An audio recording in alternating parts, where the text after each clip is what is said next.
তিনি যে বলছেন তিনি ডিসেম্বরে ফিরে আসবেন, এটা কিন্তু তার বক্তব্য না, এটা কিন্তু তাকে দিয়ে ভারত বলাচ্ছে।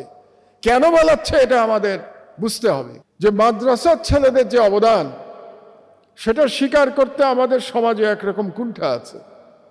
আমরা তাদের নামগুলো আমরা পত্রিকায় খুব একটা দেখি না, অন্য প্রতিষ্ঠানের নামগুলো যত দেখি। তাদের কাহিনী আমরা অতটা পড়ি না, অন্যদের কাহিনী আমরা যতটা পড়ি। আমাদের দৃষ্টিতে সকল শহীদের একই মর্যাদা, একই সম্মান।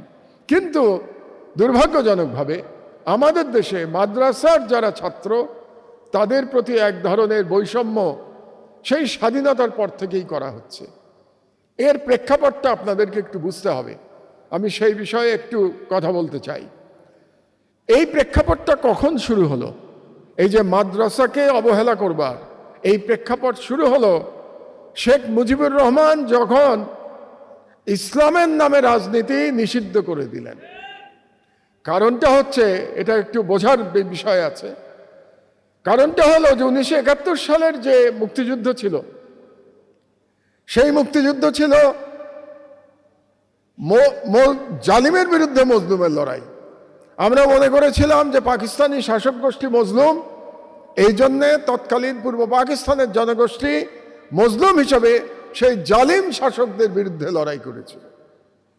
কিন্তু দুর্ভাগ্যবশত স্বাধীনতার পরে দেখা গেল এই জালিম আর মজলুমের যে লড়াই, এটাকে অনেকটা ইসলামের বিরুদ্ধে লড়াইয়ে রূপান্তরিত করা হয়েছে।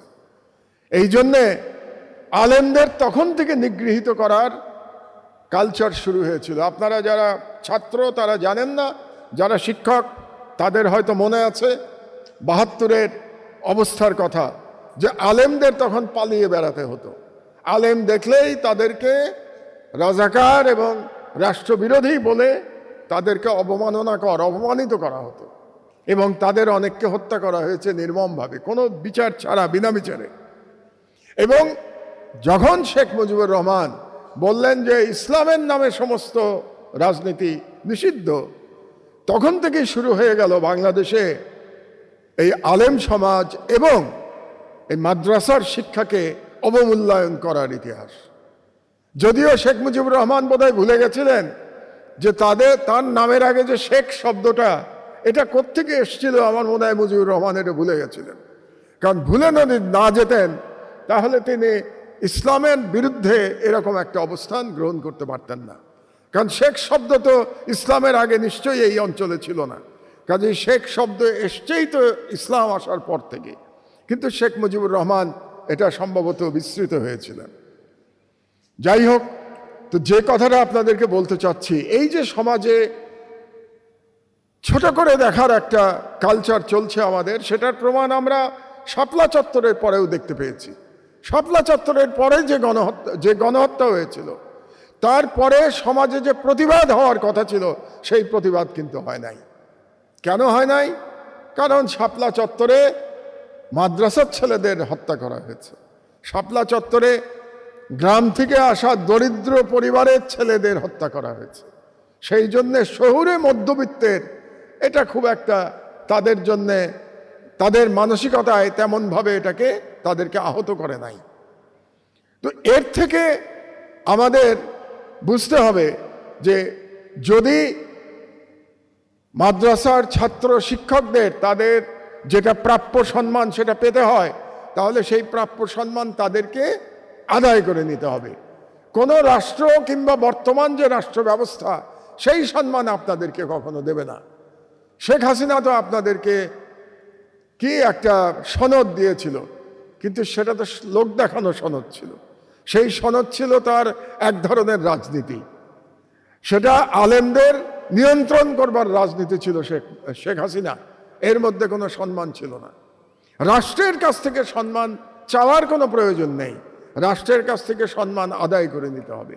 এবং সেই আদায়টা আপনারা শুরু করেছেন এই জুলাই বিপ্লবে আপনাদের ভূমিকার মধ্য দিয়ে। এবং জুলাই বিপ্লবে আপনাদের ভূমিকা প্রমাণ করেছে যে মাদ্রাসার ছাত্র শিক্ষক তাদেরকে ছাড়া দেশে কোনো বিপ্লব সম্পন্ন হতে পারে না, এটা আপনারা প্রমাণ করেছেন।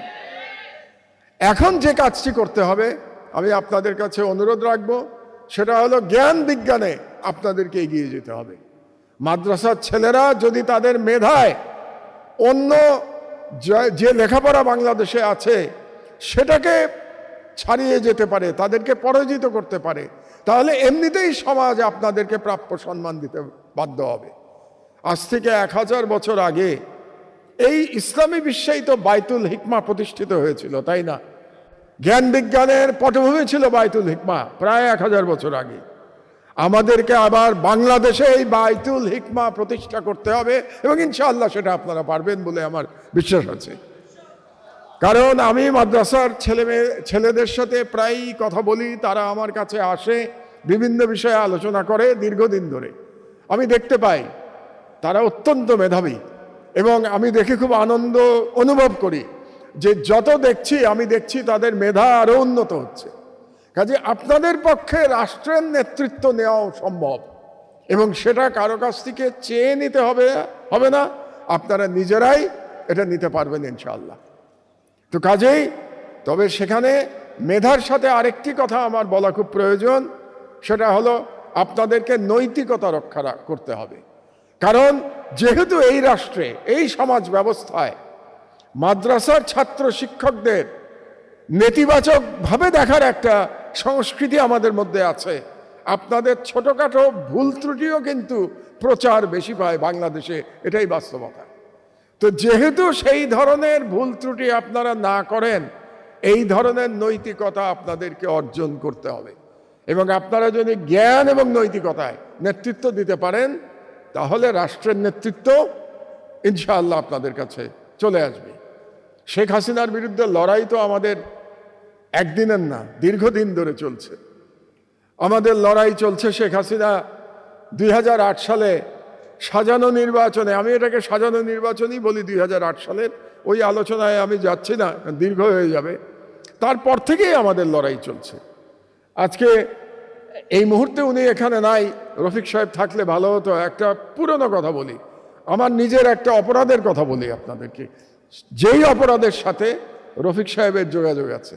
উনি একটু আগে বলছিলেন না যে 2013 সালের আন্দোলনের কথা, যে আন্দোলনে শেখ হাসিনার হয়তো পতন হতে পারত যদি জুলাই বিপ্লবের মতো সাহস করে পুরো জাতি 2013 সালে রাস্তায় নামতো। নামে নাই, আল্লাহর ইচ্ছা ছিল না, জনগণ সাহস সঞ্চয় করতে পারে নাই। ওই সময়ের একটা কথা বলি, বুলবুল সাহেবেরও শুনলে উনি মজা পাবেন। আমি জেলখানায় দীর্ঘদিন ছিলাম, আপনারা জানেন, প্রায় 5 বছর জেলে ছিলাম আমি। তো জেলখানার থেকে অন্যায়ভাবে টেলিফোন করা যায়, কেউ কেউ করেন এটা। আমি আমার জীবনে করি নাই, এই জন্যে আমি বলতাম যে এটা অন্যায়, কাজে আমি এটা করব না। কিন্তু একদিন আমি সেই অন্যায় করেছিলাম, সেই গল্পটাই আপনাদেরকে বলছি, আন্দোলনের কারণে এই গল্পটা বলছি। আমি একবারই ফোন ব্যবহার করেছিলাম পুরো 5 বছরে, এবং আমি ফোনটা করেছিলাম রফিকুল ইসলাম সাহেবকে। এই জন্যই বললাম যে উনি থাকলে ভালো হতো।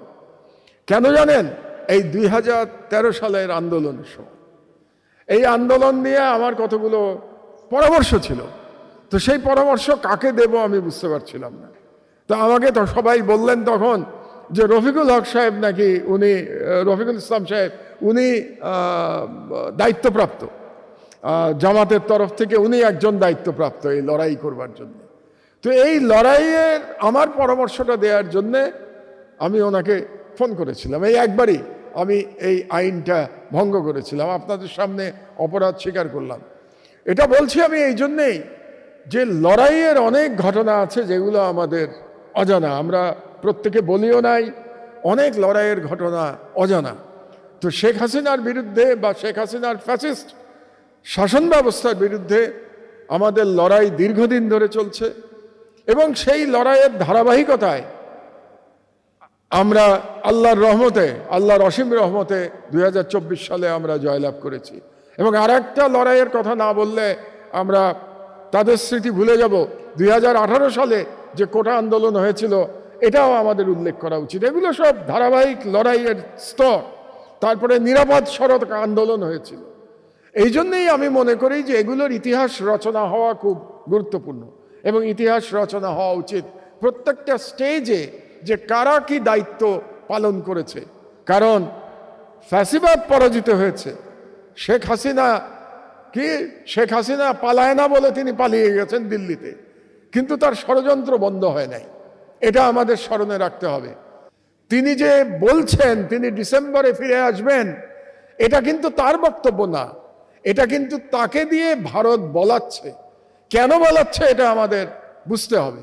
এবং আমি মনে করি যে আপনারা সবাই এখন অনেক খোঁজ খবর রাখেন এবং আপনারা অনেক পড়াশোনা করেন, আপনারা রাজনীতি বোঝেন।